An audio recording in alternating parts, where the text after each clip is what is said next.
Okay, let's get started. Hello, everyone. Before actually we start, could you please mute your microphone and turn off your cameras? Thank you. Okay, so this is Roberto de Lira. And Elia Esqueda. Welcome back to our third update of the year. Just to remind you that we are having these updates on the third Thursday of each month from 12 to 12:30 p.m. During these meetings, Elia and I present to all Inc. employees an update about the latest HydraForce 100 activities. Today, we are very pleased and honored to have Jim Brizzolara with us at this meeting. Elia will introduce the interview with Jim. But before that, I just wanted to give you an update about the current performance with John Deere for fiscal year 2020. This is our weekly Q score for Deere in North America. As you can see on the left, the QPPM fiscal year to date is 227 for Inc., which is very good. Each circle in the Q represents one day of the month, and the colors mean green, no defects for that day. Red, it is a HydraForce issue, and yellow is that the claim is still under investigation or evaluation. On the right side, there are the Q scores for 5 of the main Deere locations in North America. 3 out of the 5 are under 500 QPPM. The other 2 are a little bit above 500 QPPM. On the right bottom, there are the Q scores for Limited and China. As you can see, HydraForce China has hit the mark of 100 QPPM, which is outstanding. HydraForce Limited reported QPPM at John Deere of 422 is currently higher than the actual QPPM rating of 286 because the European holiday schedule has prevented the required corrections taking place. How are we doing so far? This chart shows where John Deere wants to be. Last year, HydraForce North America for fiscal year 2019 was in the third quartile at 1,133 ppm. The target for 2020 is to achieve better than 100 QPPM, which will put us in the first quartile of our community peer group. As you can see, 3 locations shifted from the right to the left. For example, Inc.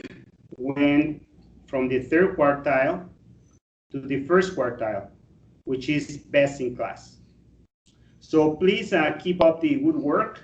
If we remain focused for the rest of the year, we will be achieving 100 QPPM this year.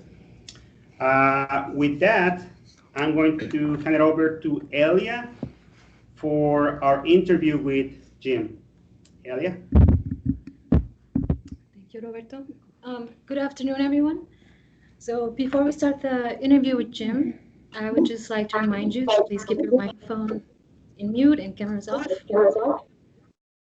I also wanted to mention that we received questions from some employees. I don't know if they can hear. So Jim will be answering some of these. If there are further questions, please hold them until the end of the interview. I'm in the middle of a meeting global and being interviewed. Okay. 1 second, please. Probably.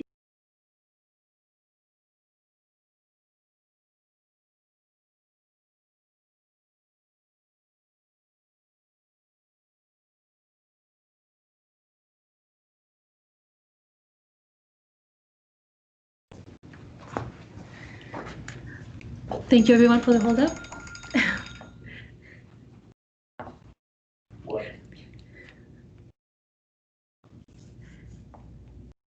Can we just turn off the phones?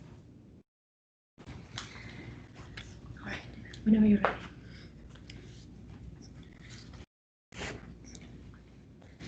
All right, so it is a great pleasure for me to introduce our speaker today, Jim Brizzolara.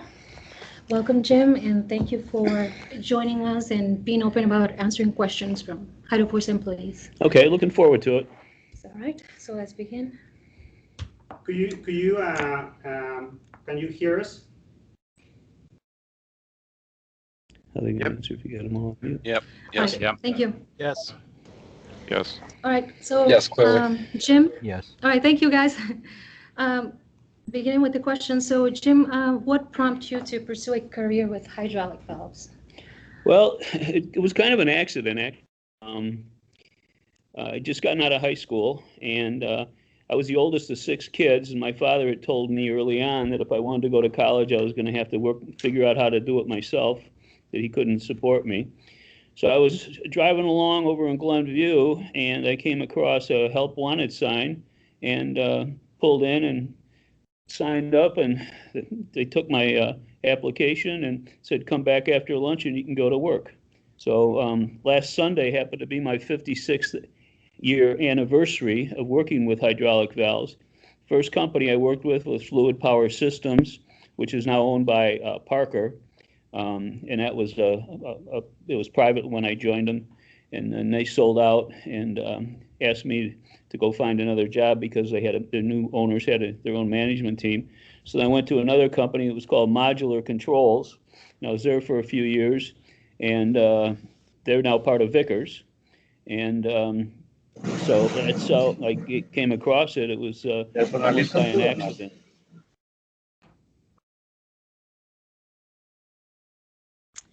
And why did you decide HydraForce as a name? Well, originally, when we decided to do this, okay, Dick Fontecchio and Ron Reuter and I spent about 3 years planning HydraForce. And what we wanted to do is get information from all the other people in the industry. There were about 37 companies back then in the industry. And we set up a mailbox, and we called it Buccaneer Hydraulics. And, the intention was we were going to become the pirates of the industry. Well, Ron and Dick hated the name Buccaneer Hydraulics. So Ron's wife actually came up with the name HydraForce. And we just thought it was a perfect fit for a hydraulic company, and we adopted it before we actually incorporated.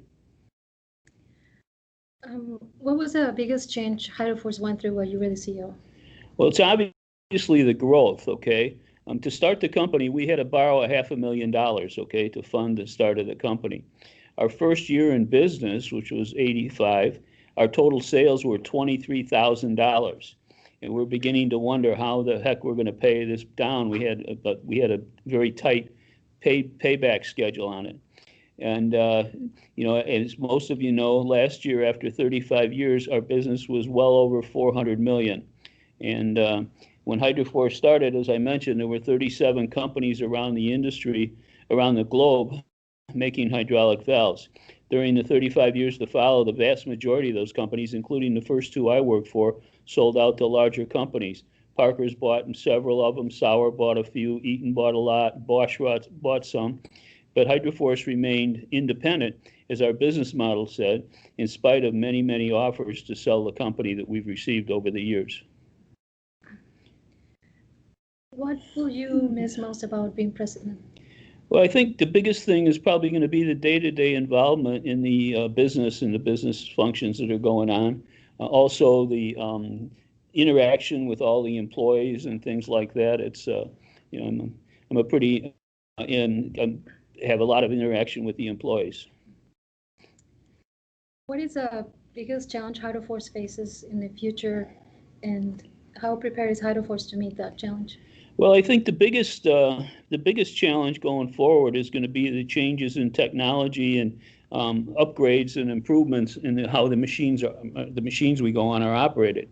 But with our engineering group and our sales group that we have, they're both very technically capable and competent, and the years of experience they have, and with our current management, I think we'll be okay. Also, the global emphasis on the HydraForce100 initiative, especially if we spread it out, to many, many different customers, should be prepared to meet these challenges.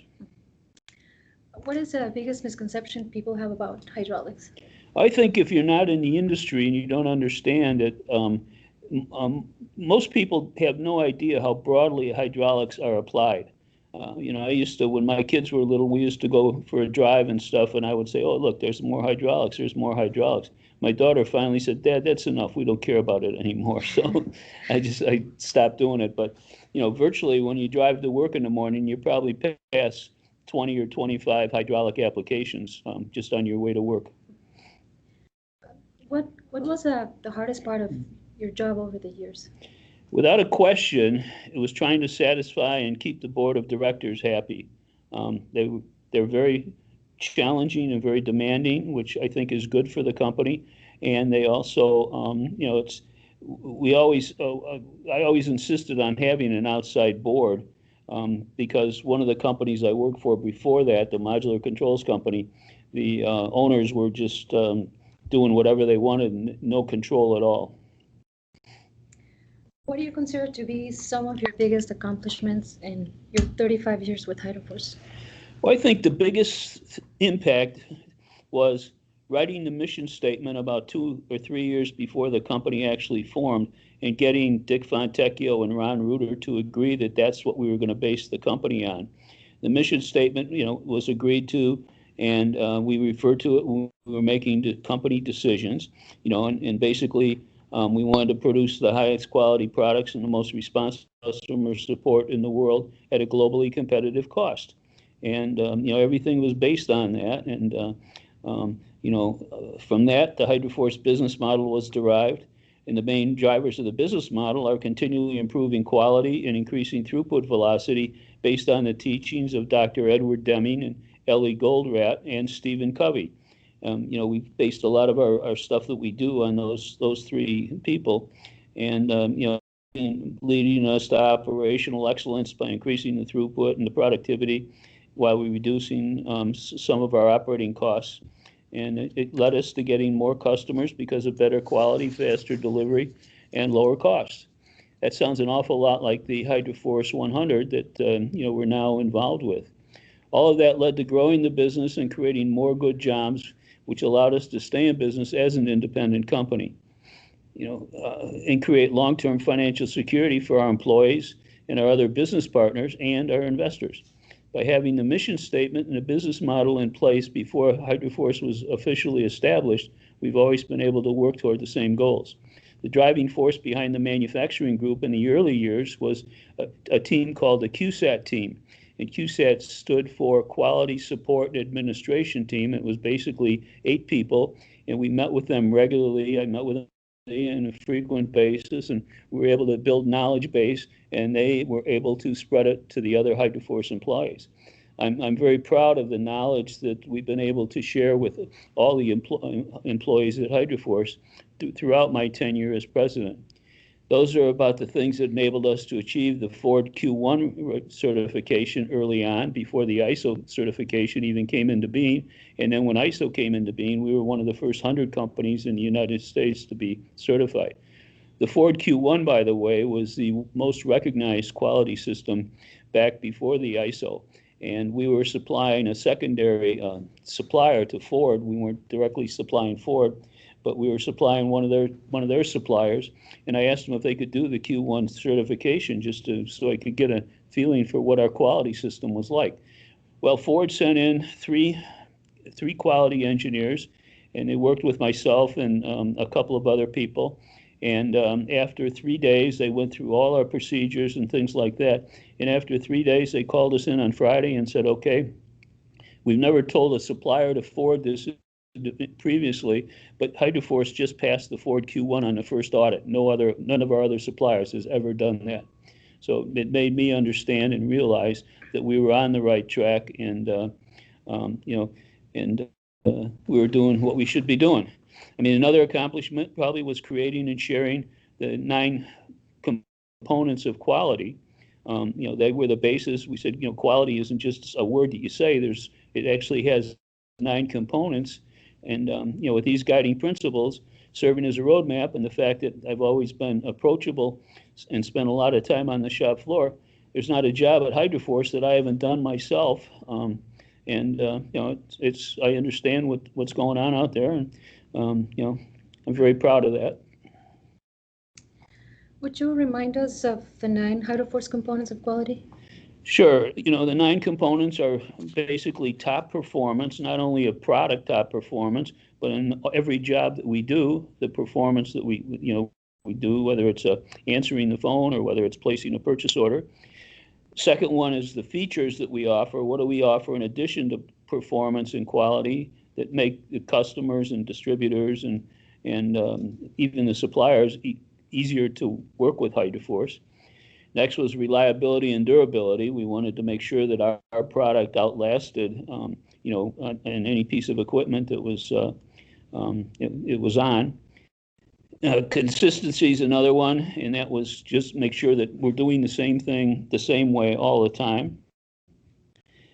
Conformance to customer expectations. We wanted to make sure we understood what the customer wanted and make sure that we were conforming to what he expected. Timeliness and responsiveness. I mean, one of the things I preach all the time is there is no quality until you deliver product. And so if you don't deliver it on a timely basis, quality doesn't, there is no quality. Occasionally when something does break down, serviceability, get it fixed. It's a HydraForce product, and damn it, it's our responsibility to make sure it works. And aesthetics, just does the product look good, and is it hanging on a machine? Does it fit in with the machine? And then most importantly, one of the most important things are, what does the customer perceive our attitude is toward them? And, I think that's important. I think all 9 of those components are, make up a true quality. Jim, looking back at your career, knowing what you know now, is there anything that you would do differently? Not that I can think of offhand. That's a tough question.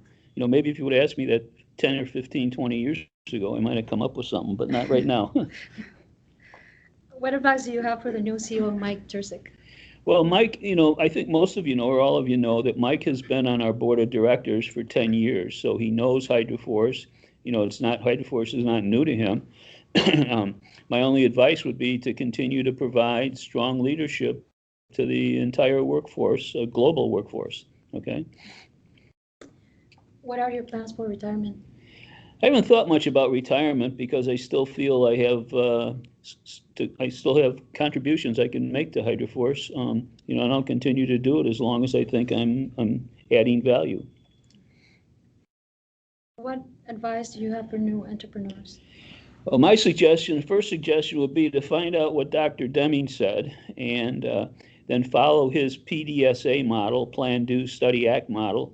You develop a plan, think about what you want to do, lay out the planning properly, and that takes a lot of time to think about it. Make it clear what you're trying to execute and do, and then check back to that plan and to make sure that you're doing what we thought you were going to do. You study what's been going on, and then decide what actions need to be taken to get you more in alignment with what you're wanting.